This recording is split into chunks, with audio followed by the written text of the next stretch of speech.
KFÍ tók á móti nýliðunum í Reyni Sandgerði í annarri umferð fyrstu deildar karla í kvöld.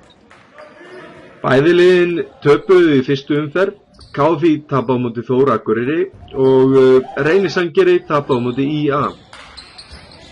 Sandgerðingarnir byrjuðu á hörku og náðu fórustu en Ísfirðingar tókuðu keppninni í stöðunni 5-5 og héldu fórustu út leikinn. KFÍ sigraði samfærandi fyrstu 3 leikluta en gáfu svo aðeins eftir í þeim 4. og Reynir vann hann 10-13. Lokatölur leiksins voru 85-53 og samfærandi 32 stiga sigur í höfn fyrir Ísfirðinga. Bæði lið gerði sig seka mikil mistök í fyrsta leikluta og töpuðu boltanum mikið.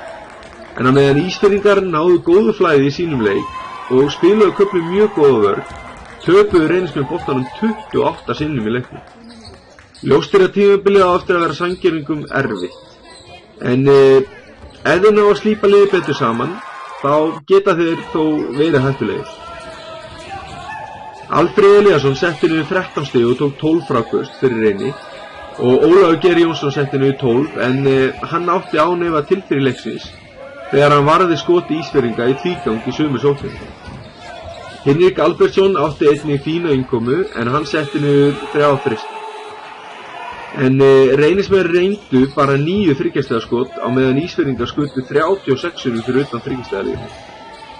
Hjá heimamönnum átti Kjartan Helgi Steinþórsson mjög góðan leik en hann setti niður 20 stig.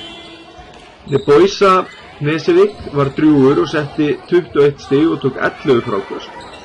Mjög góður leikur hjá Neboisa. Gaman var að sjá Rúnar Inga Guðmundsson 16 ára heimamann koma inn á og spila síðustu 2 mínúturnar en hann setti einmitt niður þrist við mikinn fögnuð heimamanna. Maður leiksins klárlega Neboisa Knesevík en hann átti frábæran leik. Ég heiti Þormóður Björnsson og ég þakka kærlega fyrir mig.